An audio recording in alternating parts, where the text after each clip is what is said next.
call. Commissioner Brown, Present. Carter, Present. Little, Present. Smith, Present. Underwood Jacobs, Velasquez, present. Chairman Vieira, we have a quorum. Fantastic. Invocation is going to be done by Mr. Steve Bloom. Please, sir, step forward.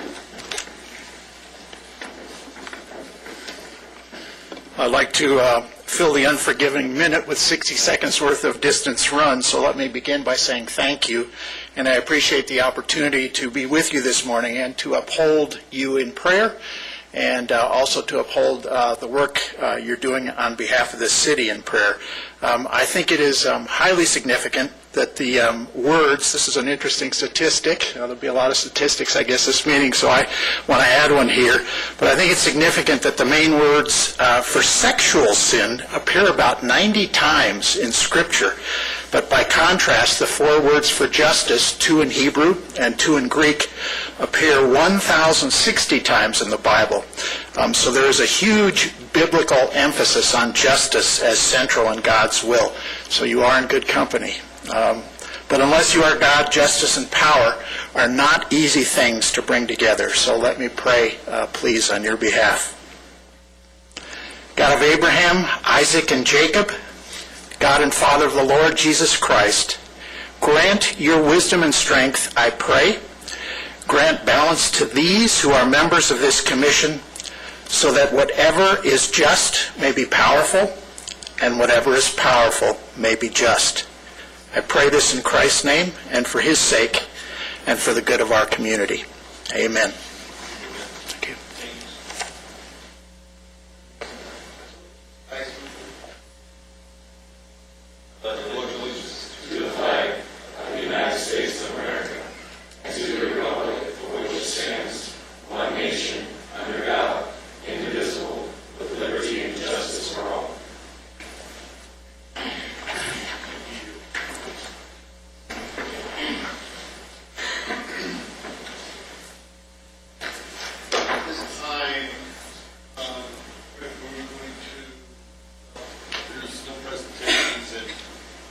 Public business from the floor for generalized items. Citizens who would like to address the Criminal Justice Commission on any generalized item may do so when the item is being considered by the Commission.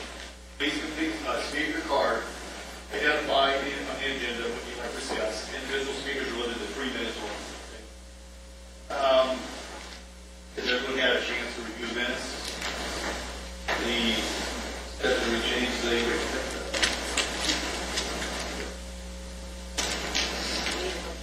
So do I have a motion? Motion to approve minutes. Second. We have a motion and a second. All in favor? Aye. Aye. Aye. Aye.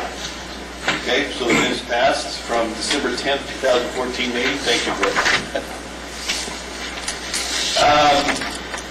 I guess we'll get right into the monthly crime statistics. Mr. Cobal.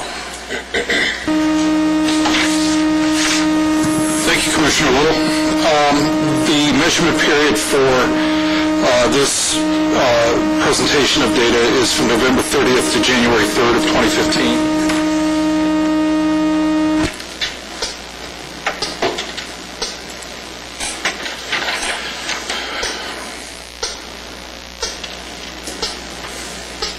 It's like we're having some technical issues here. Ticking time bomb or something? Sounds like it's going to blow up. I know. Countdown. Chicken down.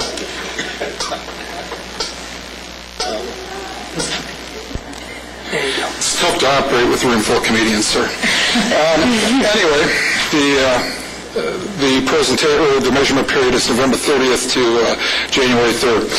This is the presentation of the data for that time period broken down into 5 weeks. You can see that we're still at the upper end of where we normally are in terms of total Part 1 crimes for each week. We really like this number to be down in the 60s and 70s for each week as opposed to the 80s and 90s, but this is a little bit of an improvement over what we've seen in a few of the previous months. You can also see the arrest totals on there and the violent crime arrests. And again, I remind you that this is available online on the city's website. And then at the bottom of the page, we see the total number of reports issued during each week for the reporting period. When we take a look at the report that we gave you last month, we said that we had a weekly average of 83.75 with a median of 81.5 Part 1 crimes per week. This week, or this month, it's a little higher. We have a weekly average of 89.2 with a weekly median of 88. When we take a look at, and we compare 2014 with 2013 on here. When we compare December to December, December 14 to December 13, we're up 10% in December. When we take a look at our crime rate right now, this is not official yet, but it's close.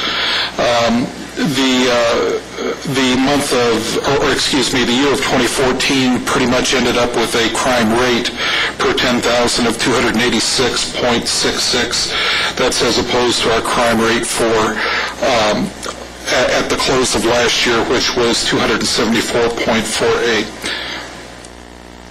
When we take a look at our most active reporting districts for Part 1 crimes, we see 1137 led the way with 63, 1135 led or followed with 61, followed by 1127 with 41, and 1126 and 21 with 39 and 37 respectively. When we take a look at how that density plays out across the city, again, we see the densities primarily in the same constant areas with 10th Street, West Avenue K, Valley Central Way, Lancaster Boulevard, and East Avenue J between Challenger Way and 20th Street East. The other data that we see on there, or the other dense areas, are kind of come and go, but the ones that I mentioned are pretty consistent for us. And of course, those are where we also have our business improvement groups trying to focus on that. We take a look at residential burglaries. We can see during this time, 1137 had 20, 1135 had 18, 1121 had 8, and 1132 and 1133 also had 8, 1192 had 6. We take a look at larcenies involving vehicles. We can see 1137 had 10, 1133 had 9, 1192 had 8, and 1126 had 7. We take a look at the weekly trends to see how over the course of the last 52 or 53 weeks things are trending for us. In the categories that are trending up, burglary at this point is still trending up. You can see the blue line that's just under the 24 line there that runs from left to right is our baseline. Basically, we average about 23.4 burglaries per week in Lancaster. You can see a few of the weeks there, week 49, 50, 51 were over that particular baseline. When we're over our baseline, our crime rate tends to go up. And so that's what we can see within the scope of burglary. When we take a look at larceny, the interesting thing when you take a look at larceny, you can see we also, our baseline for larceny is 40.4 per week. You can see since about week 48 of 2014, we're actually having some interesting things happen there, and you can see just by looking at it that we're trending down again, and that could be some exciting news for us, so we want to keep an eye on that and see where that goes. The other crime trending up is grand theft auto, and I think the sheriff's station made a pretty significant arrest in that. They took somebody down that was running around with a shaved key, and they feel he was responsible for quite a few of the grand theft autos. And you'll notice after they got him in custody in about week 50, 51 of 2014, the numbers of grand theft autos have gone down rather significantly. The crime's trending flat. This is always good news for us. Homicide's trending flat. We have 4 that show up on our 52-week schedule. For robbery, that's trending flat, and that's good news for us too, because previously that had been trending up. So we can see now that that's starting to maybe turn the corner. The one thing that you can see there is the baseline on that is at 5.9 per week. You can see the blue line running across here. And you can see the green line, which is the trend line, trending flat. So we really have not gone over significantly over the baseline since about week 49 or 50 of 2014. So that's good news for us as well. Rape is trending down. That's a fairly low frequency crime for us. And assault is trending down. That's a little higher frequency for us. But the other good news about assault, when we take a look at that, you want to talk about that in yours relative to LAPD, or you want me to talk about it? LAPD came out and said they had a rather large uptick in their violent crimes, and I think it was around 15.5%. And the thing that was driving that was their ag assaults. Their ag assaults were up like 28%, 29%. Ours are up significantly less than that. We're up about 15% in aggravated assaults. So that's good news for us. As Lee and I talked about yesterday, Lancaster is really, when you take a look at our violent crimes, is a very safe town. When you take a look at the violent crimes that are reported in other cities that we kind of look at when we're looking at ourselves, our violent crime is up less this year than any of those cities. So we have some problems with larceny and with burglary and things like that, but generally speaking, our city is a very safe city. The other crime trending down is arson. When we take a look at how this lays out across the city for this reporting period, you can see that for the 446 Part 1 crimes over 5 weeks that are displayed up here, you can see where the highest concentration of them were, and that's signified by the red to green color scheme for the map by reporting district. We take a look at reporting or calls for service and the more frequent calls for service. The new one to pop up on our list here that has not been on there in a long time is the Arctis store down on East Avenue K. And this is good news because the vast majority of these are apprehensions that they're making for shoplifting. So yes, they're Part 1 crimes that are showing up over there, but they're Part 1 crimes with results, which means somebody's in custody for it. So apparently they're beginning to take a more proactive role with regard to the protection of their own property down there and the protection of their space. This is how it lays out across the city as you take a look at it for calls for service. And finally, our crime forecast for January is 372. We forecasted 377 Part 1 crimes for December. We ended up with a final total of 419, which puts our forecast accuracy rate at about 90%. And that's what I've got for my report right now. Any questions?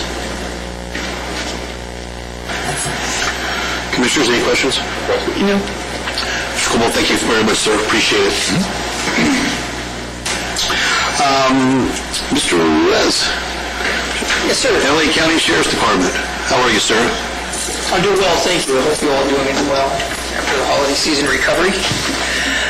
Good morning, ladies and gentlemen. Crime statistics for LA County Sheriff's Department Lancaster Station are as follows. The burglary suppression team had 23 felony arrests in the month of December. They conducted 7 search warrants. They made 7 warrant arrests, and they have REMI warrants in the system right now with 3 individuals that have been identified, most likely because of criminal activity. Burglaries specifically. For the month of December, they recovered almost $30,000 worth of property. The picture off to the right side first is a bunch of toys. The burglary suppression team, through their investigative work on the 23rd of December, 2 days before Christmas, identified and located an individual who was responsible for 6 burglaries within a specific area in the city of Lancaster. He was a juvenile, and he was actually stealing some gifts that were actually wrapped under Christmas trees in some of his burglaries. We were able to return the gifts before Christmas to 2 of the victims and other victims quickly after Christmas. To the right is a specific event that happened on the 31st of New Year's Eve, again with the burglary suppression team. Their dedicated work and efforts helped also to make an arrest of one burglary suspect who was responsible for multiple burglaries. He stole up to 10 big screen TVs, a bunch of cosmetic jewelry, some rare coins, and some other additional electronics, totaling close to about, just that alone was almost about $15,000 worth of property. So holiday season or not, they were working very hard, as the rest of the Lancaster station was. The next slide is of the LANCAP team. They made 32 felony arrests, 3 misdemeanor arrests. They recovered 8 firearms. Of those 32 arrests, 7 were parolees, and over $2,500 in illegal narcotics was taken off the streets. And our narcotics team was responsible for 3 felony arrests, 418 grams of methamphetamine, no marijuana, but if you remember December, they got a whole Christmas tree full in the pictures that I showed, where they had made a very significant bust of marijuana. And search warrants in December was 4, and firearms recovered was 1. If you could take a look again at that picture, what I write it out with some specific personal information to that case, but they made an arrest of a drug dealer who had about a pound of methamphetamine, which is a very significant amount. And I don't know if he's a pirate or not, but that's a musket gun that he had. So it's a musket, yeah. So that was the one firearm that they recovered. So that was one drug dealer taken out of the streets.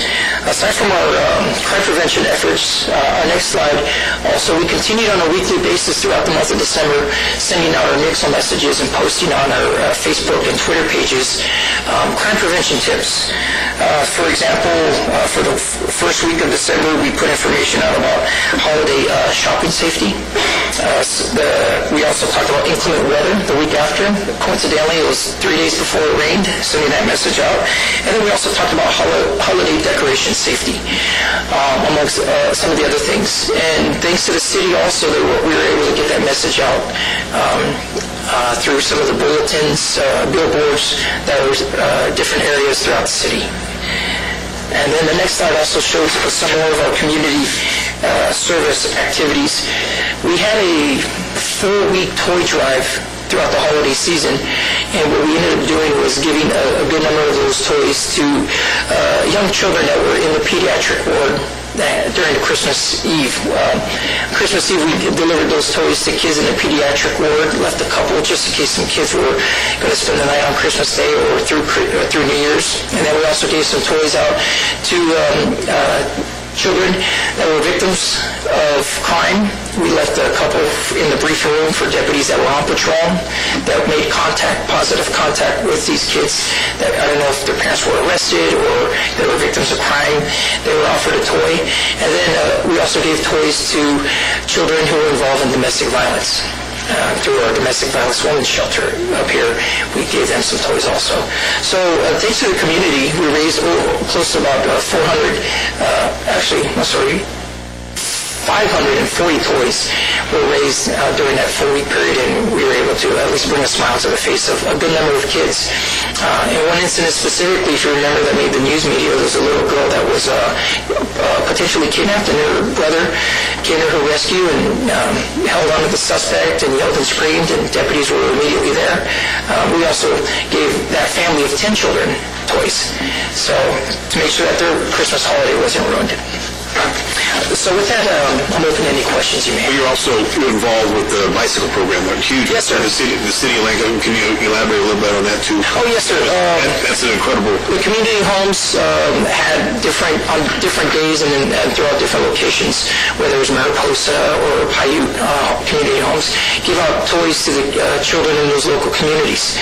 And that was putting bikes together and giving them toys for the less fortunate, or those that weren't able to have toys during the holiday season. And then we also, fortunately, were able to assist the University of Antelope Valley with their caring for the community event.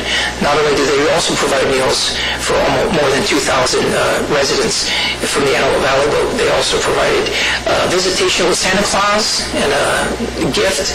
And a good number of kids also received bicycles with helmets provided by the Sheriff's Boosters, along with generosity of different businesses and individuals throughout the community, all coordinated through the University of Antelope Valley. Mike, how many bikes was that? Ooh.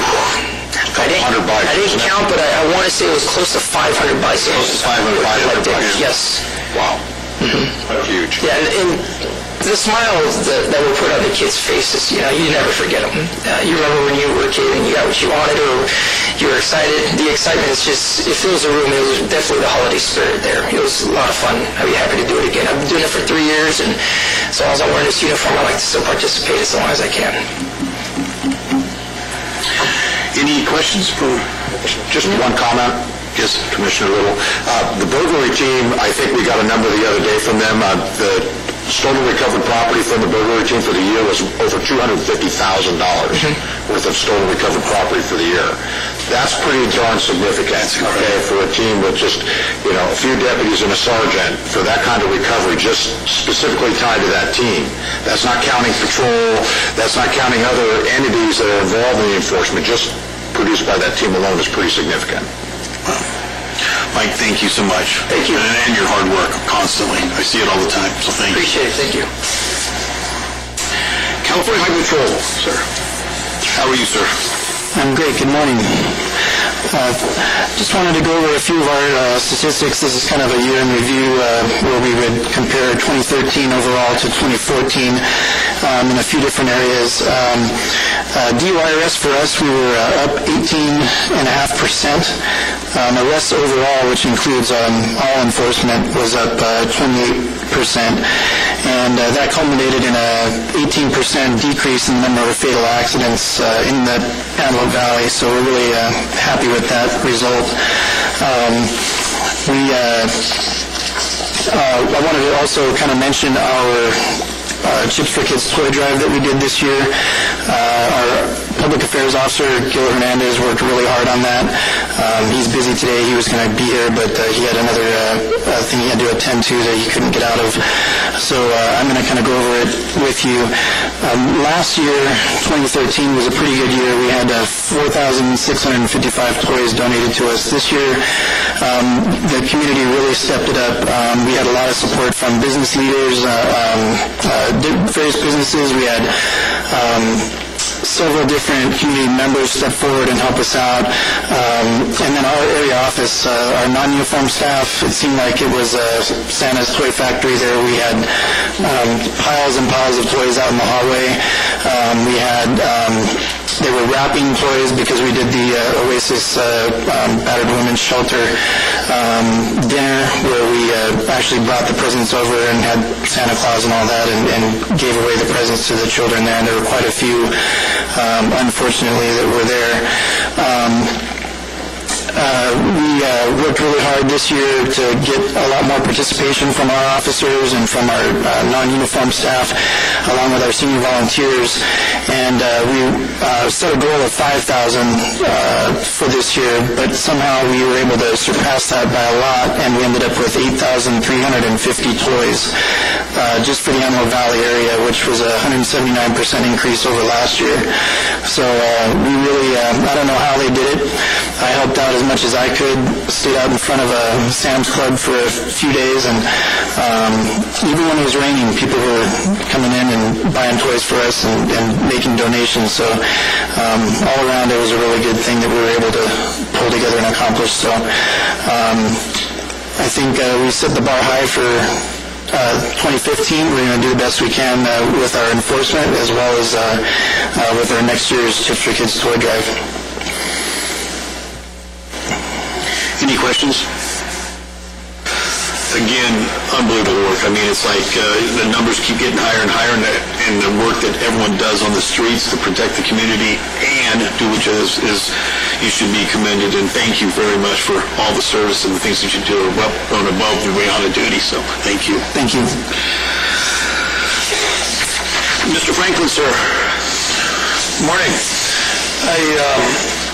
A few things on the DA front. I wanted, again, to address some of the Prop 47 issues that have arisen.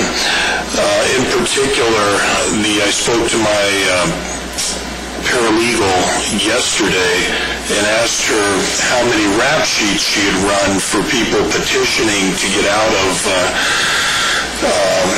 their incarcerated status, and it's about 650, she said, excluding FBI running reports. So we'll see how what the effect will be. We do probably oppose more of these than anywhere else in the county. But even then, I would say we're looking at maybe 10% of those we're opposing, and if we can get 5% of those granted, then we're doing pretty good. We did, by the way, on a different note, we had a very successful prosecution of People versus Corey King, an individual who killed four obviously innocent victims, three of them children, and we got the death penalty for him, and that was in late December. So that was Bob Sherwood and Susan Choi who tried that case, and they did just a bang-up job on that. Some of the statistics that I wanted to go over briefly. The felony complaints that we filed, and again, this is AV, so it includes Palmdale, and it's not just Lancaster, but felony complaints that we filed in November of 2014 is 162. So I wanted to compare that and see, obviously I only have a couple months that I can do comparisons on, but I went on and ran the statistics for November 2013, and the felony complaints in November of 2013 were 235. So that's a 30% drop this year in felony complaints. In December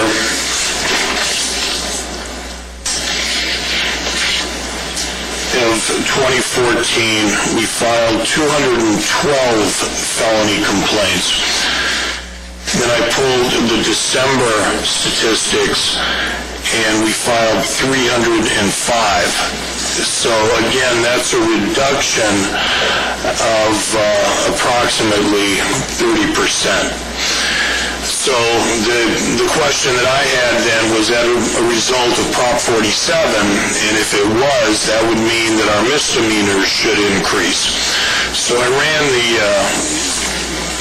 the misdemeanors, and obviously this isn't a statistical perfect sample by any stretch, but it's the best that I can come up with at this point.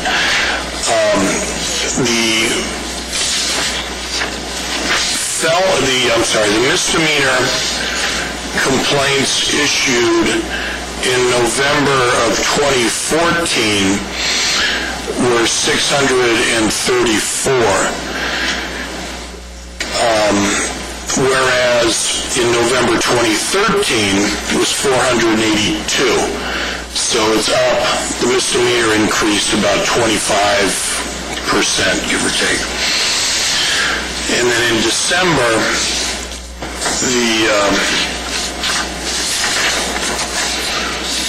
of 2014, we filed 687 misdemeanor cases, And in December of 2013, it was 531.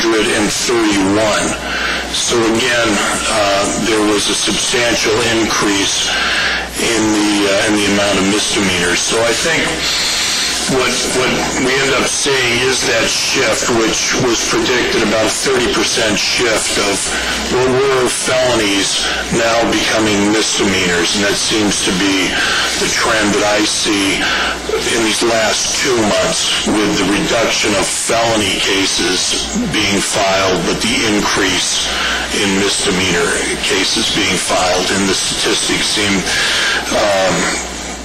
to bear that out, with about a 30% drop in felony cases for those 2 months, and then about a 25-26% increase in misdemeanor cases being filed. So obviously, I'll keep my eye on this and report to you how it may be affecting the community. But it does seem to be having the impact that the framers of that particular proposition wanted, which was to reduce the felony filings and increase the misdemeanor filings. And then one final note, I believe Jackie Lacey will be here Sunday at 4 p.m. At the Lancaster Performing Arts, correct, for the Martin Luther King. And pending any question, that completes what I have. I do have a question. In reference to the numbers that you just presented, that increase is, do you know if it's cite and release, or if it's actual time spent in jail, or for those misdemeanor charges? I don't know, and basically the sheriffs will make the determination if they want to cite and release. They can bring them in book, and I'm going to be, in fact, I'll talk with the sheriff right after this, because I have somebody lined up to start training and discussions next week, and give them the applicable law if they decide they do want to bring them in, defend it into book, and make sure there's no outstanding warrants, or that they're not on probation, etc. But I don't have those figures, if it's a cite and release or not. Okay. Thank you. Has Ms. Lacey at all provided any advice or strategy to all of the different cities to deal with this particular situation with Proposition 47? We've had, it's not a well-written proposition when you actually really drive down into it and look. So the appellate department downtown is working the issues. I've got my team working it as well. We have had some office memorandums on it, but unfortunately, given the way that it was written, it's hard to take a steadfast, this is how we will be doing it, because the judges themselves, an appellate judge, 2 appellate judges actually, and put out a primer, so to speak, on how to deal with this, and they were confused. So it's an issue. Can I add to that too as well? We're working very closely with Mr. Franklin's office over there, specifically Dennis Vincent, and in collaboration with 2 of the Superior Court judges we have at the court, through our Antelope Valley Working Group, on programs we're doing for diversion and things that are required with Prop 47. The judges now, we are at a point working through our working group of developing a program that we could bring to the court for the court to consider.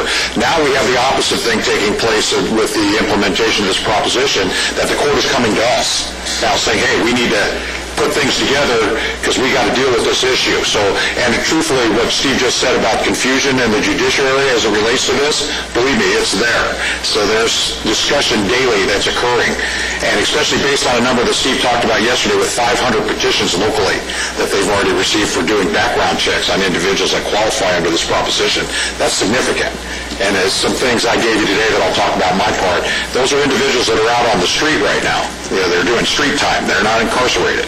Okay, as we muddle through this process and develop procedures and protocols to try and deal with it. So it's an interesting issue that's come before us. Yeah, each particular court actually, even here, doesn't necessarily handle it the same way. I mean, one very interesting issue just is an example is it talks, the proposition talks about when a defendant is sentenced. Well, the case law is very clear that if you're on probation, that's not a sentence. But because imposition of sentences has been suspended and you're placed on probation to see if you can reform, so to speak. But is that really what the framers intended? And everybody is, no, they really wanted everybody to get out. Or, well, maybe they did want some people to remain on probation and wait for their probationary term and then reduce it. And we just don't know. And that's, for instance, the appellate court, the ones who wrote that primer were confused about. They didn't know what the appropriate answer is. So unfortunately, there won't be, and probably will not be for a very long time, any strong precedent that would guide, the judges, city officials, or... That's what we're anxiously waiting on, is for some of these cases to be taken up and then the Court of Appeal to actually rule on them, and then we'd have our precedent. Mm-hmm. Right. Okay. Thank you. Any other questions? Thank you, Mr. Franklin. I appreciate it. Thank you so much. Mr. Dorico. Yes, Commissioner Little, thank you. I'd like to defer to Jim Cobalt to talk about the business and give you an update on the Business Improvement Group program, and then I'll go into mine. Thanks, Lee. When we take a look at the Business Improvement Group report, this summarizes the information we have from 2014, and we compare it a little bit to 2013 as well. When we take a look at our first Business Improvement Group that we established, that was the Business Improvement Group down at 10th Street West and Avenue K. We have some really good stats from that. Crime is down, or Part 1 criminal activity is down 17% in that area.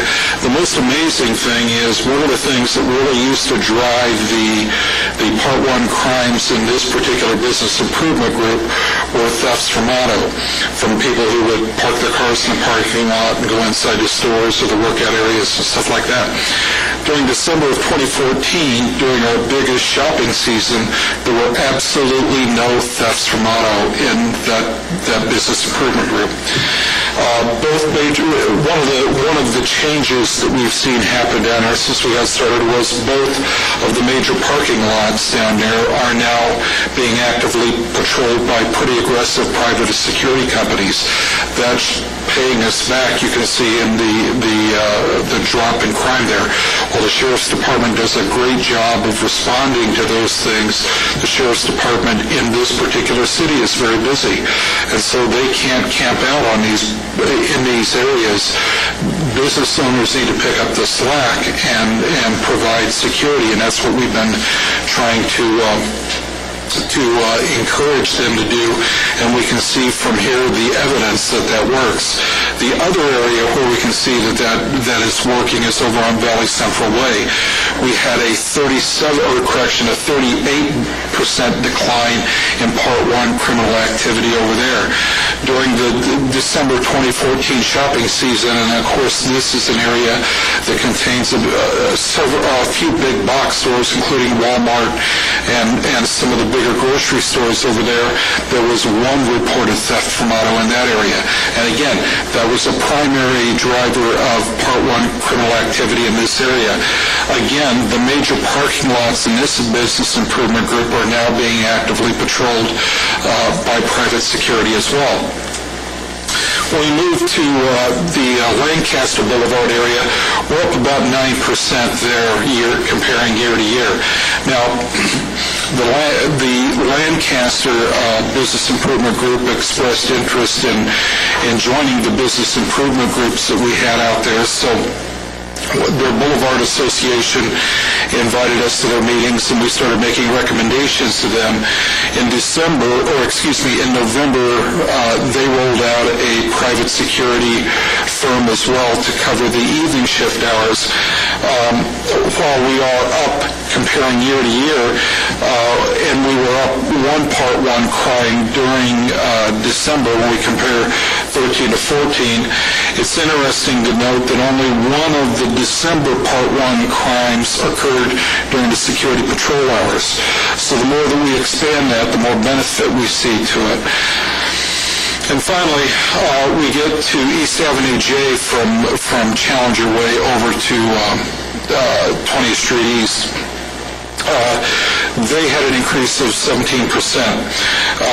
During December of 2014, there were 36 Part 1 crimes in this area, and of course that's much higher than any of the other business improvement groups, but there's more commerce in this area as well.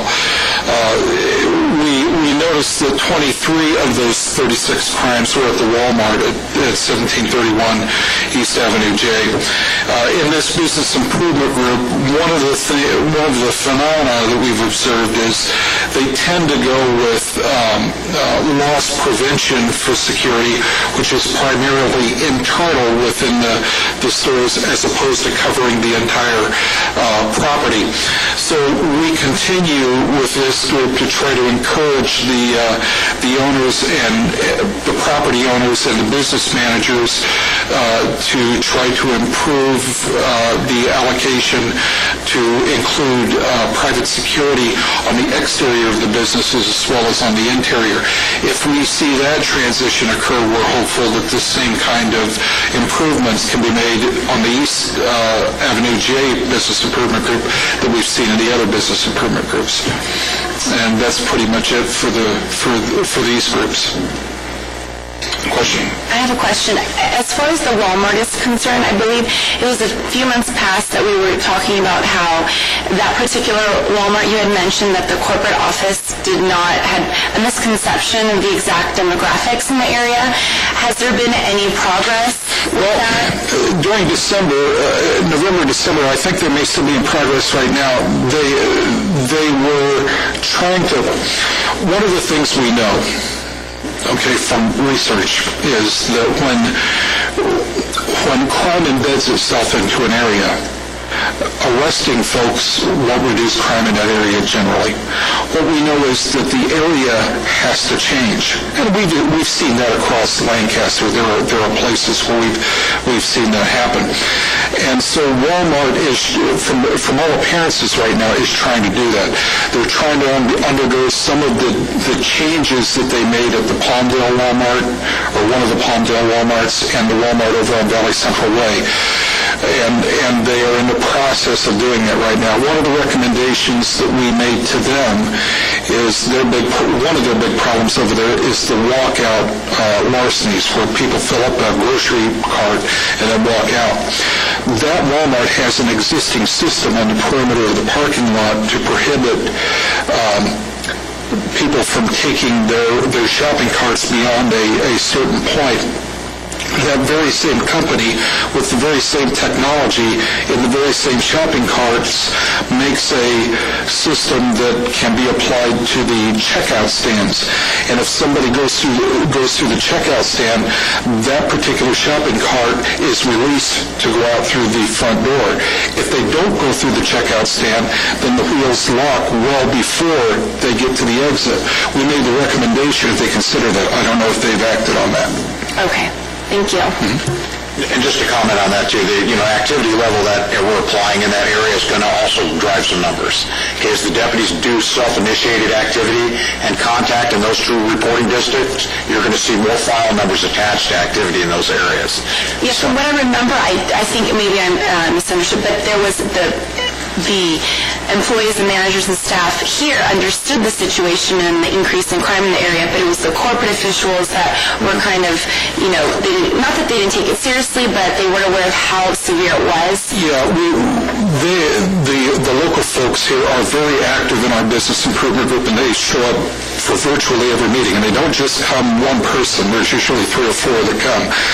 And we have provided them with data to take up to their folks. And of course, Lee and I both advised them that we would be, if they're concerned about internal, in other words, making themselves look bad internally for bringing this to their attention, we've told them we'll be happy to do it.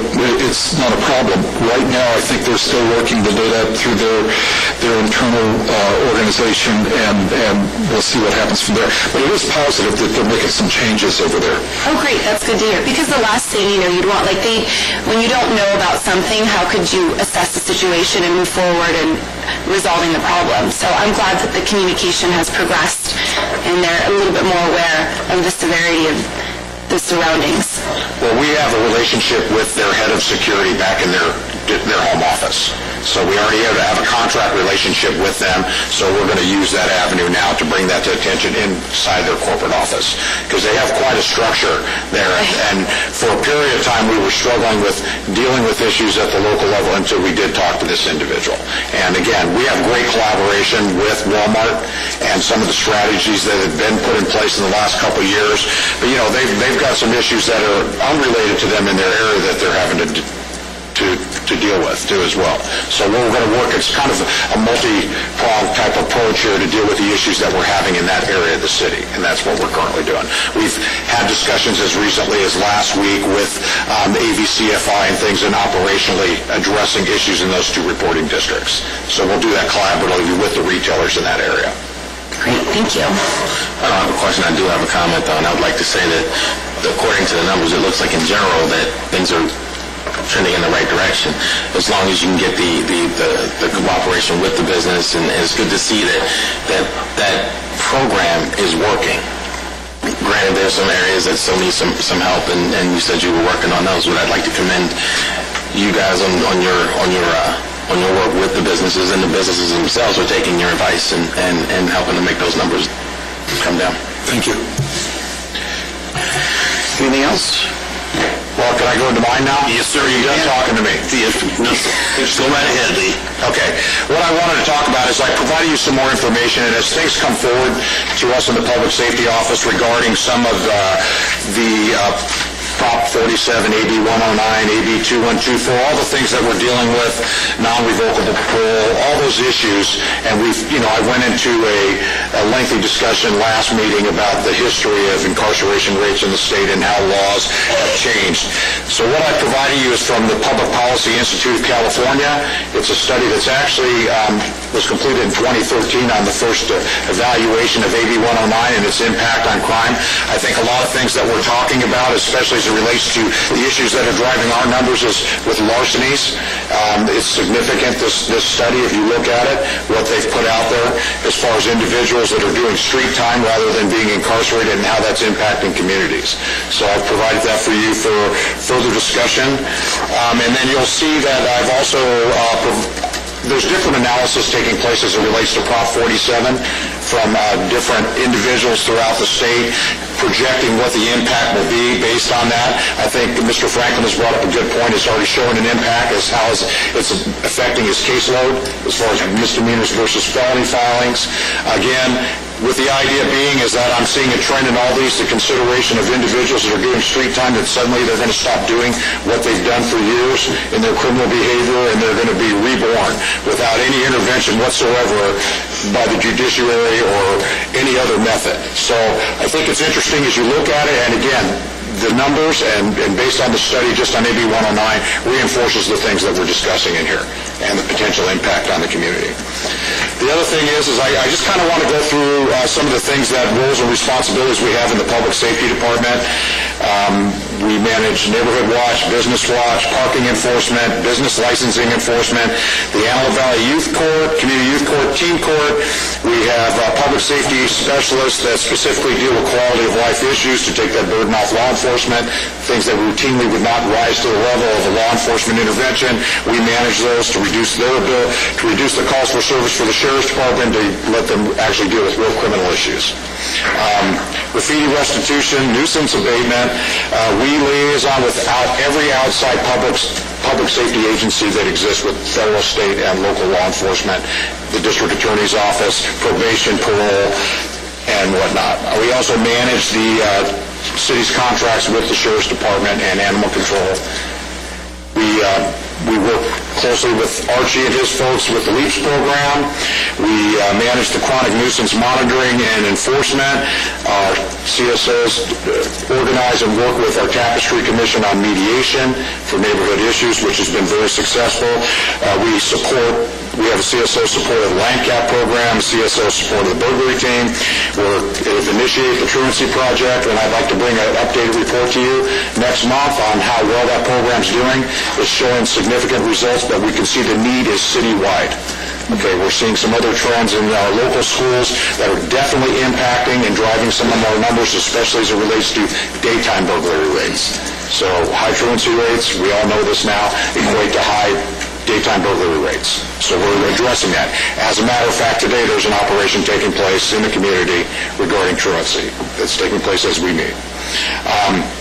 We're working very closely with the city, with Vice Mayor Christ, and on this homeless issue and project that we're working with on homeless counts and some things that are upcoming and ensuring that the city receives the funding or the community receives the funding that's necessary to help these folks, and especially for our local population. So we'll continue to do that. And I would say the big things that are coming up for us right now is we're deeply involved in the Antelope Valley Working Group that the district attorney is a part of, and things we're collectively trying to work through the courts to address some of these issues as it relates to diversion. We have a really good relationship right now as it relates to with juvenile issues. Jim's programs with the Community Youth Court and the Teen Court are showing some very good results as it relates to that intervention. And now Jim's knee-deep in with our truancy project as well, working with the representatives we have in the school district as it relates to truancy. So that we're going to continue to bear fruit from that.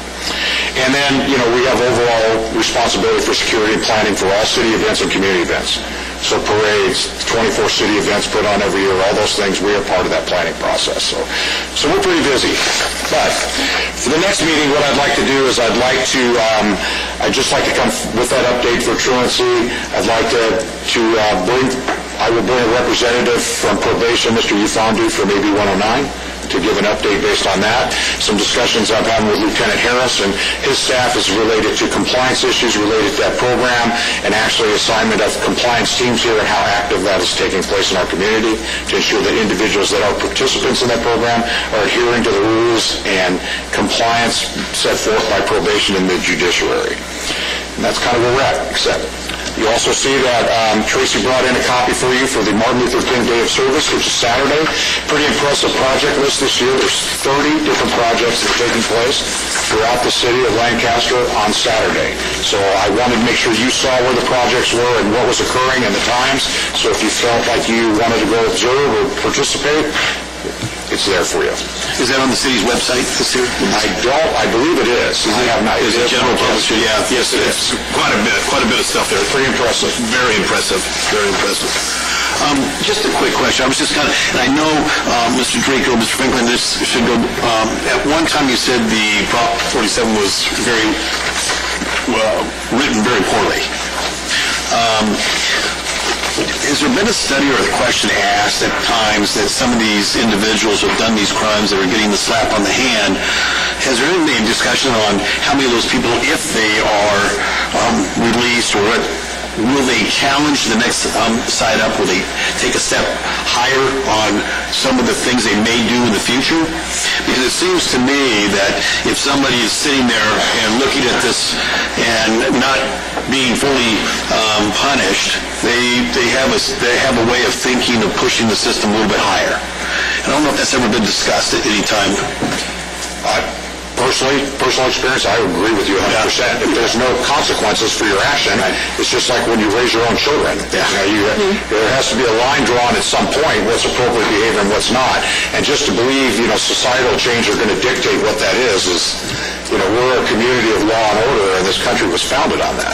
And I think this is a thing that we're constantly chasing, the decriminalization of certain things, and considered more of a social issue rather than a punitive issue here, like we're being overtly punishing people. Incarceration. I look at this and read and all the information, Mr. Baker, Mr. Frank, you brought to the table, and it's just amazing what it's going to impact your office, Sheriff's Department, and everything else, and the general public out there too. It's just amazing to me. So it seems it just opened up a huge can of worms. Yeah, I think some of the feedback I've gotten from some monitored calls and so forth is that these criminals are streetwise, a lot, most of them, and they're well aware. The word goes out throughout the jail community, the prison community. Prop 47 is the ticket out, and that it does affect consequences in the futures, and it definitely weakens any potential consequence. So between just the general jail population itself spreading the word, and then the activist groups who came up with this proposition, they're becoming fully aware that there's not significant consequences for certain crimes. I would also indicate that I was going to have one of my DAs come in today, but he had a court matter that couldn't be postponed. But it was in relation to Commissioner Brown's question yesterday, last meeting, about who was funding and what was the purpose of the funding and so forth. And he had done some research on it, so hopefully he'll free up. And he's doing a conditional exam today that cannot be postponed. But I did indicate that I would like him to come in and give us a brief 5-7-minute presentation on what he came up with on the funding, the money trail on that proposition. Thank you, Mr. Franklin. Well, I think an example of what we're talking about and what Mr. Frank was talking about is how the individuals can game the system. Perfect example of that was AB 109. When it came into play, individuals who were on parole, were actively out on parole, intentionally committed a crime that would change their status over to a probation status under AB 109 with a minimum amount of county jail sentencing rather than a trip back to the state prison. So we saw a huge phenomenon take place initially and it progressed over time as people became more aware that they could do that. So state parole was having a gigantic issue as it related. Someone would catch a new case on parole, commit a crime that was a misdemeanor, do a couple days in the county jail, and then come out of county jail on supervision by probation. So the potential for them going back to state prison was minimal, if at all. And so we saw that take place significantly across the board. The same thing when we initially came out with non-revocable parole, and their prior sentencing didn't matter. So whatever crime they were currently incarcerated for was what they evaluated for their non-revocable status. And a lot of those individuals, they changed it 6-7 months into it because a significant number of the individuals they let out had a prior violent history, significant criminal violent history. So that's, as these things are done, there's not a lot of thought on the front side of this, and especially what's really interesting about this is because it happened the next day. The preparation was zero. I completely agree. And what's frustrating is I think maybe not everyone knows, but there's so much work that is put in with the officers, the district attorney's office, the city attorney's office, and the purpose of punishment is deterrence. And now the deterrence factor has pretty much decreased. And so what do they have to support their work and to deter these criminals? It's quite frustrating, and again, we thank you all for working so diligently, and we know what you're up against, and your efforts are just astounding, and we hope this turns the course to a positive result. And if there's anything we could do from the community that we can assist you with, please let us know. We have a question for you. Along with the truancy project stats, back in August we talked about trying to get the juvenile court back up here. Is there any status or any update on that? No. Okay. I don't think it's going to happen for some time. Actually, I went to a meeting downtown at the criminal courts building with the presiding judge of the juvenile courts regarding this issue, because he's now actually pushing harder for more development of community teen courts and such throughout the county because of the lack of funding that's available to reinstate those courts. So it was actually kind of a recruiting drive for communities, and they invited a significant number of school officials as well from different districts throughout Los Angeles County to this meeting. So to kind of give everyone a planning and a structure for it, and as Jim initiated this several years ago for us, so we're already, he actually used us as an example. But so I think the likelihood that it's going to happen again is not anything in the near future. Okay. It's sad to hear, but thanks for the update. How about Leap's question? How's the weather affected that? I think they have a speaker card. Oh, okay. Let us know then. Okay. We'll wait then. Any other comments? Questions? Thank you. Thanks, Mr. Rico. At this time of our meeting, this is when public business from the floor, non-agendized items. Portion of the agenda allows an individual the opportunity to address the Criminal Justice Commission on any not on the agenda. State law prohibits the commission from taking any actions on these items.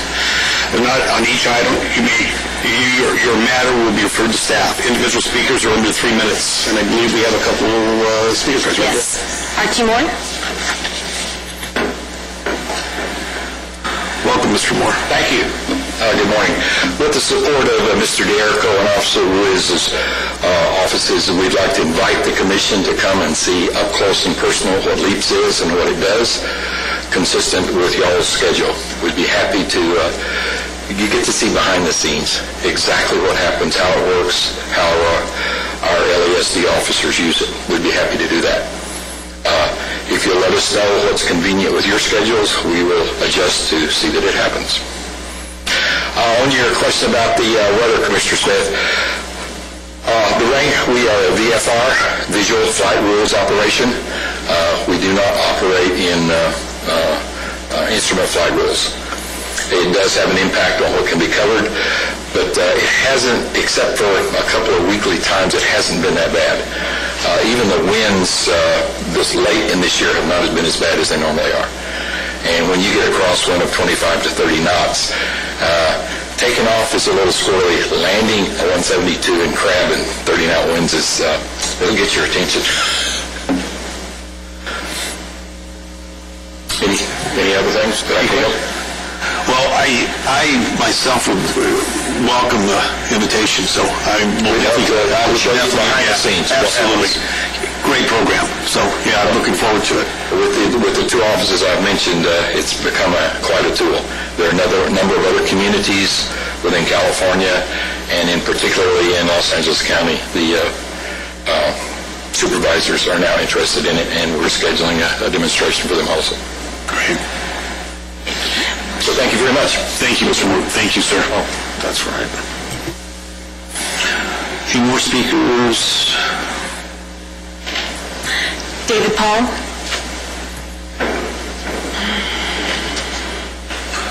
Welcome, Mr. Paul. Commissioners, good morning. It's always a pleasure to come here and see all the good work that goes on.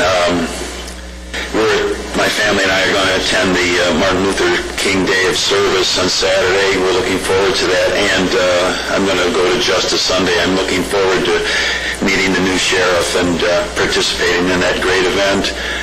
But I heard you talk about the frustration. That's mainly why I come here, because I feel so frustrated watching what's going on, and it's good to come here and find out all the good work that's going on. Particularly, I was struck by the toy drive. If people understood how much law enforcement understands, the sheriff's boosters included, that these little bitty things make a difference in people's lives. I just wish more people could understand how much effort is put into making sure that people have a good time on the holidays. That's impressive. You know, I went to the meeting at the Community Resource Center at the hospital put on by Mary Reyna on domestic violence last week, and the Oasis Center. And, you know, it's kind of depressing stuff, but it's always heartening to see that all you people in your own particular fields fight these incredible odds and put in the service despite knowing, you know, District Attorney Franklin, you're talking about the kid that got sentenced to prison, sentenced to life death sentence or death penalty. I mean, he'll never be put to death. He's going to wander around the prison with his hand in his pants for 20 years. And these things are frustrating, and it doesn't diminish your efforts at all. But if more people understood the consequences of these lax laws, we wouldn't be in such a position. And I was sitting in that seminar at the hospital.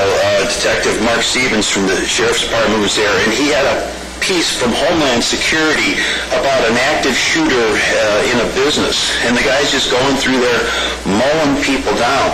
And I have never seen a stronger advertisement for concealed carry or open carry. And I know the mayor has put some attention into asking this be brought up and worked up. And, you know, this is the safest room in town. There's a lot of people in here with weapons. And no terrorist or idiot is going to burst in here with a gun and walk out alive. And that's the thing that I think if people had the ability to protect themselves, to not have to go out naked and afraid, it would be a great help. And Jim, you're talking about the mall security. I see that guy in his little Segway at the mall just buzzing down the street. He goes about 30 miles an hour, and that's impressive because he's out there, he's making a difference. He's saying, not on my watch. And whether it's private security, law enforcement, or public citizens, we have to stand together and defend ourselves. Thank you. Thank you, Mr. Paul. Appreciate it. Thank you. Commissioner comments, any? Well, then we will adjourn our meeting till Wednesday, February 11th, 2015 at 10 a.m. Thank you all.